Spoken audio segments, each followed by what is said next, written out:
News room కి తిరిగి స్వాగతం. ఎడ్లపాటి రఘునాథ్ బాబు గారు, సో ఇన్ని రకాల ఆరోపణలు, బహుశా దేశంలో ఎన్నికల చరిత్రలో ఎప్పుడు రానటువంటి ఆరోపణలు ఇప్పుడు కేంద్ర ప్రభుత్వంపై బీజేపీపై వస్తున్నాయి. ఏం సమాధానం చెప్తారు? ఇప్పుడు దొంగలు పట్టుకునేటప్పుడు రెసిస్టెన్స్లు ఎక్కడ గతంలో అయితే సర్దుబాటు, ఈసారి పోతే ఇంకోసారి మనమే వస్తాం, ఇద్దరికి చెల్లుబాటే. ఇప్పుడు అలా కాదు. ఇప్పుడు ఎవరైతే రారో వాళ్ళకి కష్టం కాబట్టి వాళ్ళ ఈ వ్యవస్థలంతా దోచుకున్నాళ్ళు, లేకపోతే దుర్వినియోగం చేసిన వాళ్ళు, అవకాశం చేసిన వాళ్ళు వాళ్ళు ఈ రకంగా మాట్లాడుతున్నారు. ఇప్పుడు మీరు చెప్పే వీటిలోనే ఇప్పుడు ఈసీ విషయంగానే కాసేపు మనం చూసినట్టయితే ఇప్పుడు మరి మోడీ సినిమా రిలీజ్ అవ్వలా, మరి బీజేపీ హైదరాబాద్లో 8 కోట్లు పట్టుకున్నారు. అహ్మద్ పటేల్ ఎన్నిక చెల్లొద్దని మేము ఎంత పోరాడినా కానీ ఆ ఎన్నిక డిక్లేర్ చేశారు. 2 సీట్లు 2 ఓట్లు మరి డిస్క్వాలిఫై చేశారు. యోగికి కూడా 72 అవర్స్ ఇచ్చారు. ఆ నార్త్ ఈస్ట్లో ఏదో ఒక సీఎం కాన్వాయ్లో 1.5 కోటి దొరికినాయి అని పట్టుకున్నారు. మరి ఇవన్నీ కనపడవు, అవి మాత్రమే కనపడతాయి. ఇవాళ నేను డైరెక్ట్ క్వశ్చన్ అడుగుతాను, ధైర్యంగా చెప్పమనండి మనస్సాక్షి. ఇవాళ టీడీపీ అభ్యర్థి ఎవరైనా కానీ, ఫర్ దట్ మ్యాటర్ వైసీపీ ఇక్కడ లేరు కాబట్టి నేను వాళ్ళని అడగలేను, అభ్యర్థి ఎవరైనా కానీ ఓ 15 కోట్ల కన్నా తక్కువ ఖర్చు పెట్టారా? 25 లక్షలు వాళ్ళు రికార్డు చూపిస్తున్నారు. 25 నుంచి యావరేజ్ 25 కోట్లు ఖర్చు పెట్టారు. 25 కోట్లు ఖర్చు పెట్టి 25 లక్షలు చూపిస్తున్నా వాళ్ళు నిజాయితీ పరులు. దాని గురించి ఎవరు చర్చ పెట్టరు, వాళ్ళు మాట్లాడరు. కానీ ఇక్కడ అక్కడ ఏదో అంటే ఈ లెక్కలన్నీ ఎలా చెప్తున్నారు? సికింద్రాబాద్ లో 8 కోట్లు బీజేపీ లెక్క దొరికింది కాబట్టి మీరు కూడా ఆ లెక్కలు వేసుకుని చెప్తున్నారా? బహుశా ఇంతే ఖర్చు పెట్టి ఉండొచ్చు అన్ని పార్టీల వాళ్ళని. అది తర్వాత వద్దామమ్మా, మేము కరెక్టా కాదని తర్వాత వాళ్ళ మన రాష్ట్రంలో మన రాష్ట్రంలో ప్రధాన పార్టీలు 2 ఖర్చు పెట్టినయా లేదా? అది 20-25 కోట్లు ఒక్కొక్క సీట్ కి. నేను ఇంకా తక్కువ చెబుతున్నా, నేను మరీ ఎగ్జాజరేట్ చేసి లేని ఫిగర్లు చెప్పట్లా. మా నియోజకవర్గం అయితే మినిమం 30 కోట్లు, మా జిల్లా యావరేజ్ 30 కోట్లు. అటువంటిది వాళ్ళు 25 లక్షలు అంటే 100వ వంతు. సరే ఇంకొక రకంగా చూద్దాం, మొత్తం ఆంధ్రాలో పట్టుకుంది ఎంత, ఖర్చు పెట్టింది ఎంత? 1% పట్టుకున్నారా? 99% కాదు. మనం ఇవన్నీ చర్చిస్తే ప్రజలకు అర్థం కాదనుకోవడం అమాయకత్వం. లేదు రఘునాథ్ బాబు గారు, మీరు ఏ పార్టీలకు సంబంధించిన డబ్బులు పట్టుకుంటున్నారు, ఏ పార్టీలకు సంబంధించిన లెక్కల్లోకి తీసుకోవట్లేదు? నేనేమంటున్నా అంటే దీని మీద తెలకపల్లి గారిని అడగండి, తప్పులే. లేకపోతే మన జీవి వాళ్ళ పార్టీ పెట్టలేకపోయింది కాబట్టి ఉంటే వాళ్ళు పెట్టేవాళ్ళు. చాలా గర్వంగా చెప్తున్నారు మీ పార్టీ ఖర్చు పెట్టిందని. మేము పెట్టామని చెప్పట్లా, పెట్టలే, ఆయన అడగ పర్లా. కానీ ఖర్చు పెట్టిన పార్టీల రిప్రజెంటేటివ్స్ మాట్లాడితే దెయ్యాలు వేదాలు వల్లించినట్టే కదా. దానికన్నా ఏంటి తేడా? నువ్వేమో అన్ని తప్పులు చేస్తావు, దేశానికి వెళ్ళి సుత్తులు చెబుతావు, అక్కడ తప్పులే నీకు కనపడతాయి, నీ తప్పు అసలు కనపడదా? దానికి ఇంట్రోస్పెక్షన్ లేదా? దానికి ప్రజలకు సమాధానాలు అవసరం లేదా? డబ్బులు అందలేదని కూడా బాధలు పడి ఎట్లాగో చివరిలో అటు నుంచి ఇటు నుంచి చేసి యథేచ్ఛగా అడ్మినిస్ట్రేషన్ ఉపయోగించుకున్నారు కాబట్టే 99% చేరినాయి, 1% మాత్రమే పట్టుబడి. ఇదంతా ఈ డొల్లతనం కదా. నువ్వు అడ్మినిస్ట్రేషన్ అంతా కేవలం కేంద్రానికి వ్యతిరేకంగా ఉన్న పార్టీలపై మాత్రమే ఐటీ దాడులు జరగడాన్ని ఏ విధంగా? అదేమీ కాదు, అదే ఈయన మీద కూడా అదే యడ్యూరప్ప మీద కూడా రైడ్ జరిగింది. ఇప్పుడు ఐటీ రైడ్ జరిగితే ఉంటే చూపించు, లేతలేదు. చేసినందువల్ల ఈయన ఆడిటరు జీవి చేస్తే ఏమవుతుంది? ఇంకా కడిగిన ముచ్చలాగా బయటకు వస్తారు, ఇంకా క్లీను. కాబట్టి ఐటీ రైడ్ చేసినందువల్ల దొరికితే ఎక్కువ కేసుల్లో దొరకలేదు కూడా, ఆ జాగ్రత్తలు వాళ్ళు తీసుకున్నారు. కాబట్టి ఒక రకంగా ఐటీ ఫెయిల్యూర్ కూడా. కాబట్టి నేను అదే అంటున్నా, ఈ వ్యవస్థల్లో 99% డబ్బు ఎటు చేరాలో చేరిపోతే ఇన్ని ఐటీ ఉన్నా, ఇన్ని పోలీసు ఉన్నా, ఇవన్నీ ఉన్నా, వీటిని మేనేజ్ చేసింది ఎవరు? అలా ఖర్చు పెట్టిన వాళ్ళు కాదా? వాళ్ళు కేవలం ఖర్చే పెట్టలా, ఈ వ్యవస్థలను మేనేజ్ చేశారు, ఈ పోలీసులు మేనేజ్ చేశారు, ఈ ఆఫీసర్లు మేనేజ్ చేశారు, చివరికి ఐటీ వాళ్ళని కూడా చేశారేమో ఎవరికి తెలుసు. కాదు రఘునాథ్, మీరు చెప్తుందంతా ఏదైతే కరప్షన్ జరుగుతుంది, ఇన్ని కోట్లు ఖర్చు పెడుతున్నారు అని మనం పదే చర్చించుకుంటూ ఉంటాం. బీజేపీ దాన్ని రెగ్యులరైజ్ చేస్తున్నట్టుగా అనిపించట్లేదా? మీరు మాట్లాడే విధానం కూడా అందులో తప్పు లేదు, చేస్తుంటేనే కదా ఈ గోలంతా. దాన్ని కాస్త తగ్గించాలా అని మీరు ప్రయత్నం చేస్తుంటేనే కదా ఎంత గోల్ చేస్తారు. ఓకే ఓకే విపక్షాలు మాత్రమే ఖర్చు పెట్టకుండా కట్టడి చేయడానికి. ఈ ఒక్క మాట, ఆంధ్ర కన్నా ఎక్కువ ఖర్చు పెట్టిన రాష్ట్రం అంతా రఘునాథ్ బాబు గారు లేనే లేదు. లేదు, ఆంధ్ర తెలంగాణ తమిళనాడు కూడా ఆంధ్ర కన్నా తక్కువ.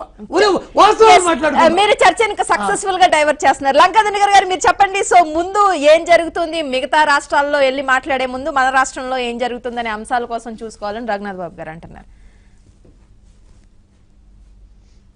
ఎన్నికల కమిషను అనగానే ఒక స్వతంత్ర ప్రతిపత్తి కలిగినటువంటి విలక్షణంగా ఎన్నికల సమయంలో వ్యవహరించేటటువంటి ఒక కమిషన్ అనుకుంటే ఇది సలక్షణంగా మోడీ స్వామ్యం వైపు ప్రయాణిస్తుందనే దానిలో మచ్చు తునక.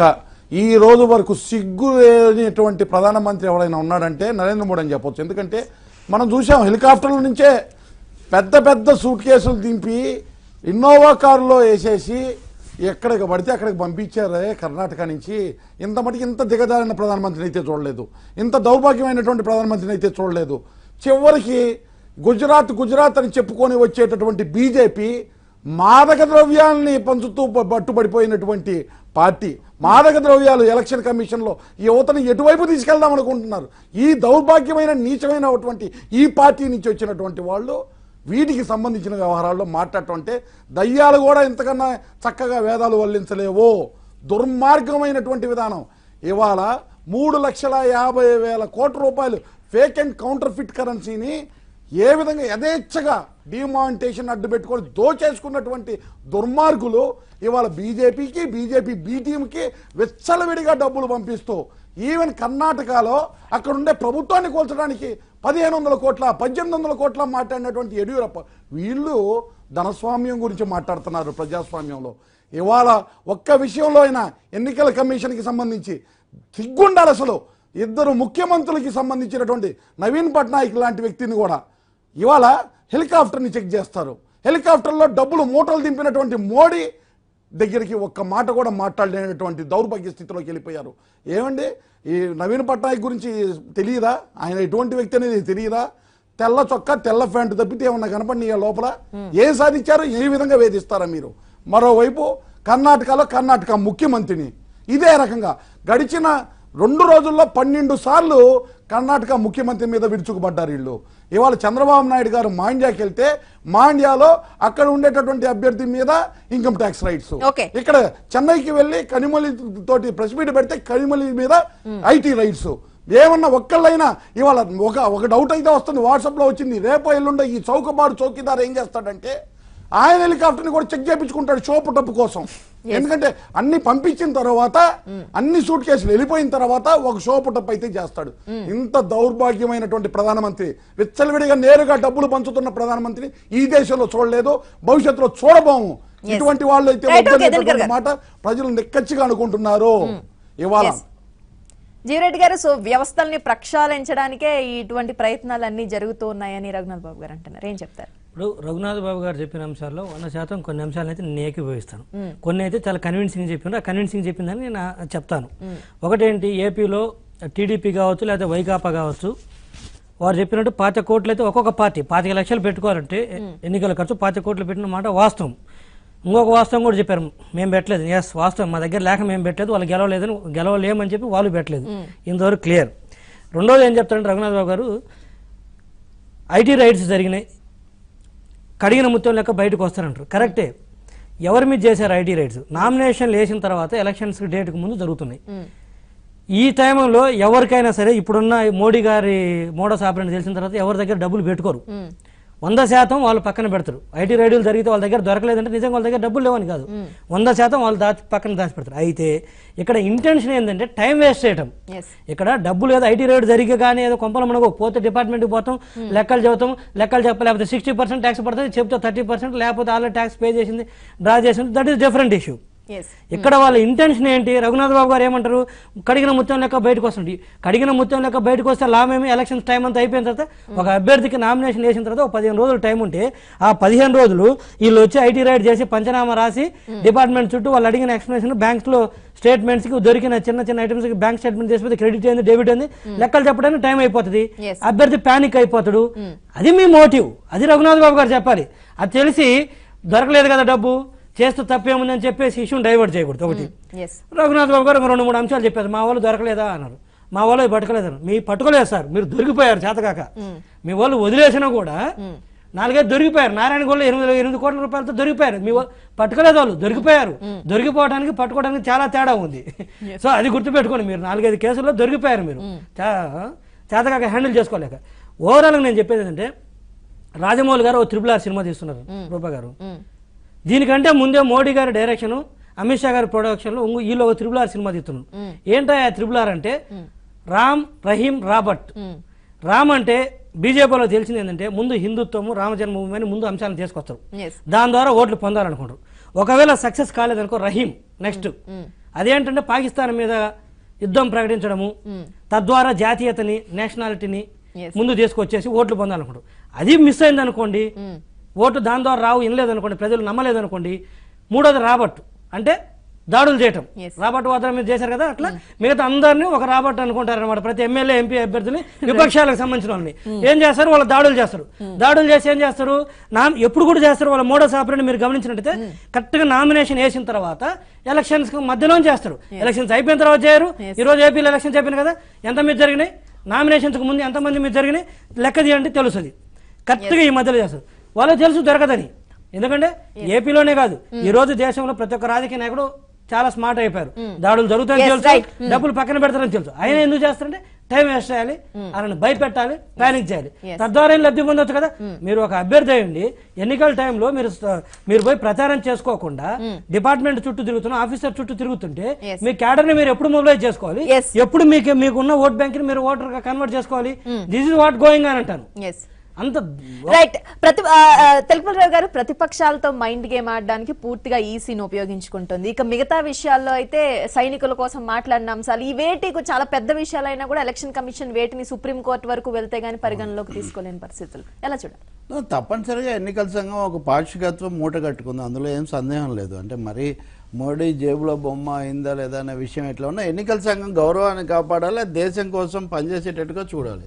324 అధికరణం ప్రకారం ఎన్నికల సంఘం ఒకసారి ఎన్నికలు ప్రకటించాక ఎవరు జోక్యం చేసుకుని ఏం చేయడానికి లేదు. సుప్రీంకోర్టు కూడా అందుకే మీరేంటి అని అడిగింది తప్ప తనేమీ ఆదేశాలు ఇవ్వలేదు. మీ అధికారాలు మీకు తెలుసా లేదా అని ప్రశ్నించింది. ఇక్కడ అధికారాలను పాక్షికంగా ఒకవైపే ఉపయోగించడం వల్ల ఇక్కడ సమస్య ఉత్పన్నమవుతుంది. మీరు అన్నట్టుగా వీళ్ళందరికీ ఇచ్చారు. ఇందులో ఒక యోగి ఆదిత్యనాథ్ కూడా ఆయన అన్నది కూడా చాలా తీవ్రమైన విషయము. అఖండ భారత సైన్యాన్ని మోడీ సేన అని ఒక రాష్ట్ర ముఖ్యమంత్రి అనడం కంటే ఘోరమైన విషయం ఏముంది. దానికి 24 గంటలే జయప్రదను ఏదో అన్నందుకు అజాం ఖాన్ కు 36 గంటలు అంటే భూత ఆయన తిట్టిందని నేనే సమర్థించట్లేదు. కానీ దేశ రక్షణ ఈ కోణంలో చూస్తే అది వ్యక్తిగత దూషణ, దానికి వేరే విధమైన శిక్ష. ఇదేమో అతిపెద్ద రాష్ట్ర ముఖ్యమంత్రి అనుభవజ్ఞుడు, ఆయన భారత సైన్యాన్ని మోడీ సేన అంటే దానికి కూడా అంతే శిక్ష. ఇలా మీరు గనక చూస్తే మొక్కుబడిగా వేసిన మాట నిజమే, కానీ మోడీ గారిని ఎందుకు అసలు ప్రశ్నించలేదు, ఎందుకు ఆయనకు తాకీదు ఇవ్వలేదు? మాట్లాడితే మీరు పుల్వామా టెర్రరిస్టు దాడి అమరులకు, బాల్కోట వైమానిక దాడుల యోధులకు కోసం ఓటేయండి, మీ మొదటి ఓటు వీళ్ళకి అంకితం చేయండి లాంటివి ఏది ఎన్నిసార్లు చెప్పిన తర్వాత కూడా ఆయన అంటుంటే ఎందుకు అనడం లేదు? భారత సైన్యం వారు చెప్తున్నారు. ఇప్పుడు ఆంధ్రప్రదేశ్లో ఐఏఎస్లు లేఖ రాస్తే మనం గౌరవిస్తున్నాం, కేంద్రంలో ఐఏఎస్లు రాస్తే గౌరవిస్తున్నాం. 150 మంది త్రివిధ దళాధిపతులతో సహా ఈ సైన్యాన్ని రాజకీయాల్లోకి లాగొద్దని అడిగినా కానీ లాగుతున్న మోడీని ఎన్నికల సంఘం ఎందుకు ప్రశ్నించడం లేదు? ఇంకో మాట, టిప్ అందింది అని మీరు దాడులు చేస్తున్నారే, టిప్పులు ఒకవైపు నుంచి ఎందుకు అందుతున్నాయి, రెండో వైపు నుంచి టిప్పులు రావడం లేదా? టిప్పులు వచ్చినా కానీ మీరు కట్ చేస్తున్నారా? మీకు అందిన ఒక టిప్ అయినా నిజమైందా? ఒక టిప్ అయినా నిజం కానప్పుడు మిగతా వాళ్ళ మీద ఎందుకు చేస్తున్నారు? చిదంబరం కూడా ఈరోజు అదే అడుగుతున్నాడు ఆయన. మీరు రఘునాథ్ బాబు గారు కూడా చెప్తున్నారు ఎక్కడ దొరకడం లేదు. ఎక్కడ దొరక్కపోయినా కానీ అంటే ప్రతిపక్ష నాయకులలో ఒక భయాందోళన సృష్టించడము, మొత్తం ఎన్నికల ప్రచారాన్ని గజిబిజి చేయడం అనేది ఇక్కడ చాలా స్పష్టంగా కనిపిస్తుంది. చేయమనండి, అది చేస్తే అందరి మీద, అది కూడా సకాలంలో చేయమనండి. ఇంకో మాట చెప్తున్నాను, ఈ దేశానికి ప్రధానమంత్రి ఎంత గౌరవనీయుడు, ముఖ్యమంత్రులు రాష్ట్రానికి అంతే గౌరవనీయులు. కేసులో చిక్కుకొని జైల్లో కూడా ఉండొచ్చిన జయలలితను కూడా మనం గౌరవించాము. అటువంటిది మీరు మధ్యప్రదేశ్ ముఖ్యమంత్రి మీదకి, కర్ణాటక ముఖ్యమంత్రి మీదకి, ఎవరి మీదకంటే వాళ్ళ మీదకి పంపించేసి రిక్తహస్తాలతో తిరిగి వచ్చి వాళ్లకు మడుగు బురద మిగులుస్తుంటే దేశంలో సమాఖ్య విధానం ఏమైపోతుంది?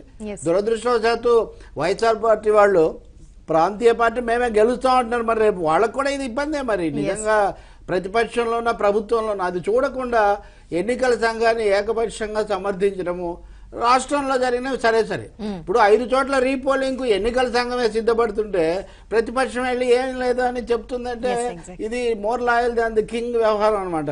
ఈ పద్ధతులన్నీ సిపిఎం కూడా త్రిపురలో శక్తికాంత్ దత్ అనే అభ్యర్థి ఫిర్యాదు చేశాడు. ఏమని అసలు ఏజెంట్లనే రానివ్వలేదు బీజేపీ వాళ్ళు. 2 సీట్లని అక్కడ ఉంది. ఆ 2 సీట్లకు 2 సార్లు ఎన్నికలు పెట్టారు. చిన్న రాష్ట్రము, ఒక జిల్లా అంతా కూడా ఉండదు. 2 సీట్లకు 2 చోట్ల. బెంగాల్లో 7 చోట్ల 7 సార్లు 42 సీట్లకు 7 సార్లు అంటే ఎంత వ్యూహాత్మకంగా ఈ పని అంతా. కాశ్మీర్ లో లోక్సభకు పెడతారు, శాసనసభకు పెట్టరు. కాబట్టి ఇదంతా కూడా ఈ విచక్షణ, ఒక వివక్షత కనిపిస్తుంది. ఇది విచక్షణ కాదు, వివక్షత కనిపిస్తుంది. ఎన్నికల సంఘం should stir clear of this controversies. వీటి నుంచి బయటపడాల్సిన అవసరం చాలా ఉంది. సుప్రీంకోర్టులో ఇంకా చివరిది రఘునాథ్ బాబు గారు చెప్పింది నేను ఒప్పుకుంటాను. కాంగ్రెస్ అంటే వైఎస్ఆర్ చంద్రబాబు నాయుడు హయాంలోనే ఈ రాష్ట్రంలో ఎన్నికల వ్యయం విపరీతంగా పెరిగింది. దాన్ని ఇప్పుడు ఇంకా పోటాపోటీగా వైసీపీ టీడీపీ కొనసాగిస్తున్నాయి. కానీ ఈ నీతులు చెప్పే అధికారం రఘునాథ్ బాబు గారికి లేదు. ఎందుకు లేదంటే ఎన్నికల సంఘమే వ్యతిరేకించింది. వాళ్ళు ప్రవేశపెట్టినటువంటి ఎలక్ట్రల్ బాండ్ల విధానాన్ని ఎన్నికల సంఘమే వ్యతిరేకించి మేము దీనికి వ్యతిరేకం అంటే అయినా సరే మేము ప్రొసీడ్ అయ్యేదే పో అన్నారు. ఎన్నికల సంఘం మీద గౌరవం ఏముందండి? వాళ్ళని సంప్రదించారా? వాడితో కనీసం చర్చ పెట్టారా? కేవలం ద్రవ్య బిల్లు అనే ఒక పేరు, ఒక ముద్ర వేసి లోక్సభలో బడ్జెట్ లో భాగంగా ఆమోదించేసి ఆకాశరామన్న పెట్టుబడిదారులు ఇష్టానుసారం 1000 కోట్లు ఇవ్వడానికి వీళ్ళు అనుమతి. 50,000 కోట్లు ఈ ఎన్నికల్లో ఖర్చు అవుతాయని సెంటర్ ఫర్ మీడియా స్టడీస్ వాళ్ళు అంచనా. 50,000 కోట్లు. ఈ దేశం యొక్క బడ్జెట్ 23 లక్షల కోట్లు. ఇది కేంద్రంలో 50,000 కోట్లు దాదాపు ఒక ఎన్నికలకే, అంటే అది చాలా తక్కువ అధికారికంగా. ఇంకా అనధికారికంగా ఎంతో మనం చెప్పలేము. కాబట్టి అకౌంటబిలిటీ అనేది ఎస్టాబ్లిష్ చేయదలుచుకుంటే 2 వైపులా చేయాలి. ఆ తేదీల నిర్ణయం కానివ్వండి, ఐటీ రైట్స్ కానివ్వండి, ఈడీ కాన్ఫిస్కేషన్స్ కానివ్వండి, ఒకవైపే చూడడము. 8 కోట్లకు ఇంతవరకు 800 సార్లు అడిగినా ఎందుకు జవాబు రావడం లేదు? ఎందుకు ఎన్నికల సంఘం చిట్టాలోకి అది రావడం లేదు? అందులో ఒక సమస్య కాదు, వాళ్ళ డిమానిటైజేషన్ ఫెయిల్యూర్, బ్యాంకింగ్ వ్యవస్థ ఫెయిల్యూర్ అన్ని కనిపిస్తున్నాయి. రఘునాథ్ బాబు గారు కూడా చెప్పడం దానికి ఏమి. ఇక ఇదే కాదు, ఇక దేశవ్యాప్తంగా కూడా ఈసీ వైఫల్యాలు కనిపిస్తూ ఉన్నాయి. ఆగ్రాలో ఏమైందో మా ప్రతినిధి కృష్ణ మరింత సమాచారం అందిస్తారు. అక్కడ ఉదయం నుంచి కొంత గందరగోళ పరిస్థితి ఏర్పడిన నేపథ్యం మనం గమనిస్తున్నాం. మరింత సమాచారం అందించడానికి మా ఢిల్లీ బ్యూరో చీఫ్ కృష్ణ మనకు లైవ్ లో అందుబాటులో ఉన్నారు. కృష్ణ. రూపా, ఈరోజు మనం ఆగ్రాలో ఉన్నటువంటి ఈవీఎం డిస్ట్రిబ్యూషన్ సెంటర్లో వెళ్ళినప్పుడు అక్కడ ఉన్నటువంటి పరిస్థితి చూస్తే ఈసీ ఎంత వైఫల్యం చెందిందన్నది కూడా మనకు చాలా స్వయంగా అర్థమవుతుంది. అసలు ఇక్కడ ఆగ్రా సెంటర్లో, ఆగ్రా ఈవీఎం డిస్ట్రిబ్యూషన్ సెంటర్లో ఆగ్రా, అదేవిధంగా ఫతేపూర్ సిక్రీ, ఈ 2 పార్లమెంటరీ కాన్స్టిట్యున్సీలకు సంబంధించినటువంటి ఈవీఎంలను ఇక్కడ ఉన్నటువంటి సిబ్బందికి అందజేసే ప్రయత్నం చేశారు.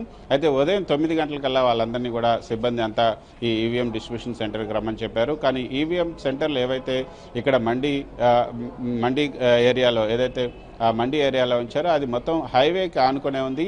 ఆ హైవేలోనే ఈ సిబ్బంది అంతా ఈ 2 కాన్స్టిట్యున్సీలకు, అంటే 10 అసెంబ్లీ కాన్స్టిట్యున్సీలకు వెళ్లాల్సినటువంటి సిబ్బంది, వాళ్లకు తరలించడానికి ఏర్పాటు చేయాల్సినటువంటి వాహనాలు, వీటన్నిటిని కూడా హైవేలో 4-5 కిలోమీటర్ల వరకు కూడా అటు నుంచి అటు ఉంచినటువంటి పరిస్థితి. ఇక సిబ్బంది ఇక్కడ ఈవీఎం సెంటర్కి రావాలంటే కూడా ఆ 4-5 కిలోమీటర్లు నడుచుకుంటూ రావాల్సినటువంటి పరిస్థితి. ఉదయం 9 గంటలకు రావాల్సినటువంటి సిబ్బంది 12-1 గంట వరకు కూడా ఈ సెంటర్కి, ఈవీఎం సెంటర్లకు రాలేనటువంటి పరిస్థితి.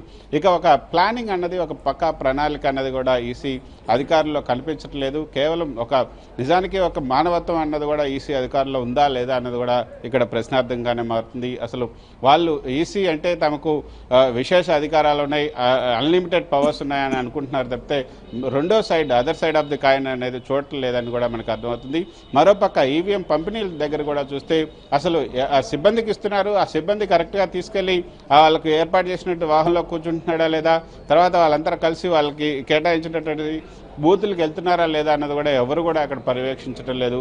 పోలీసులకు కూడా పోలీస్ ఫోర్సెస్ కూడా సకాలంలో అక్కడికి చేరుకోలేనటువంటి పరిస్థితి. అక్కడ అంతా కూడా గందరగోళమైనటువంటి పరిస్థితి అని చెప్పుకోవచ్చు. సిబ్బంది వచ్చిన తర్వాత ఈవీఎంలు తీసుకున్న తర్వాత కొంతమంది ఏమో ఈవీఎంలు చెక్ చేశారు, ఈవీఎం బాగుంది, తర్వాత వీవీప్యాట్ బాగుంది, కమాండ్ కంట్రోల్ బాగుంది, ఈ మూడు కూడా బాగానే ఉన్నాయని కొంతమంది చెప్తే, కొంతమంది అయితే వాళ్ళే చెక్ చేసి ఇచ్చారు, అక్కడ ఉన్నటువంటి ఇంజనీర్లు చెక్ చేసి అక్కడ పెట్టారు, మేము వెళ్ళి తీసుకున్నాం వచ్చేసామని చెప్తున్నారు. మళ్ళీ ఇంకొకళ్ళు అయితే అక్కడ తీసుకొని బయటకు వచ్చి అక్కడ చెట్టు కింద కూర్చొని ఛాయ్ తాగుతూ ఆ ఈవీఎంలు వీవీప్యాట్లు వీటన్నింటినీ ఓపెన్ చేసి కమాండ్ కంట్రోల్ని కూడా ఓపెన్ చేసి అవి పనిచేస్తున్నాయా లేదా, ఇది నిజంగానే ఒక పార్టీకి వేస్తే ఇంకో పార్టీకి ఓటు వెళ్తుందా అని ఒక చర్చ, పిచ్చాపాటి చర్చ చేసుకుంటున్నటువంటి పరిస్థితి. అంటే అసలు ఎక్కడా కూడా కంట్రోల్ లేనటువంటి పరిస్థితి. అదేవిధంగా అసలు ఆ వీవీప్యాట్లు ఈ యొక్క సన్ ఎక్స్పోజ్ కాకూడదంటూ వీవీప్యాట్లు చెక్ చేయలేదని చెప్తున్నారు. కానీ ఒకళ్ళు మాత్రం చెక్ చేశారు, 7 సెకండ్లు అక్కడ ఆ వీవీప్యాట్ కనపడింది అని కూడా కొంతమంది చెప్తున్నారు. అంటే అసలు లోపభూయిష్టంగా ఈసీ పరిస్థితి ఇక్కడ ఉందని చెప్పుకోవచ్చు. ఎన్నికల కమిషన్ ఏమాత్రం కూడా జవాబుదారీతనం లేనట్లుగానే ఇక్కడ మనం కొన్ని విజువల్స్ కూడా నిన్ను తీయడం జరిగింది. అక్కడ ఏదైతే వీవీప్యాట్ పెట్టుకొని దాంతో అందరూ కూడా అక్కడ కొంత హాస్యాస్పదంగా అందరూ కూర్చొని దాని చుట్టూ కూర్చొని ఏమేమి మాట్లాడుకుంటున్నారని కూడా మనం తీయడం జరిగింది. ఈ విధంగా ఉంది. మొత్తం ఈవీఎం సెంటర్లోనే ఈ యొక్క ఓపెన్ చేసి కొంత వాళ్ళంతా చర్చ పెట్టుకొని అసలు ఈవీఎం పనిచేస్తున్నాయా లేదని కూడా, మరి ట్యాంపరింగ్కి అవకాశాలు ఉన్నాయా లేవా అన్నది కూడా ఎవరికి కూడా సిబ్బంది పూర్తిగా శిక్షణ కూడా ఇచ్చినట్లుగా కూడా లేదు. రేపు కూడా ఏపీలో ఏదైతే ఈవీఎంలు పనిచేయక ఎంత పెద్ద ఒక గందరగోళ పరిస్థితి ఉందో అదే గందరగోళ పరిస్థితి కూడా ఇక్కడ ఏర్పడే అవకాశం కూడా ఉందని మనకు అర్థమవుతుంది. ఇక చూడాలి, రేపు మార్నింగ్ 8 నుంచి సాయంత్రం 6 వరకు కూడా ఈ 8 కాన్స్టిట్యున్సీల్లో, యూపీలో ఉన్న 8 కాన్స్టిట్యున్సీలో పోలింగ్ జరగబోతుంది. Rupa. Alright Krishna, thank you for the details. ఈవీఎంల పంపిణీ విషయంలోనే పెద్ద ఎత్తున గందరగోళం నెలకొన్న పరిస్థితులను మనం చూసాం. చిన్న చిన్న వీధుల్లో కూడా ఈవీఎం మిషన్లో చెట్ల కింద కూడా దర్శనమిచ్చిన పరిస్థితులు అక్కడ కనిపిస్తున్నాయని మా ఢిల్లీ బ్యూరో చీఫ్ కృష్ణ చెప్తున్నారు. సో రేపు ఎలాంటి పరిస్థితులు నెలకొంటే ఓటింగ్ సమయంలో ఇబ్బందులు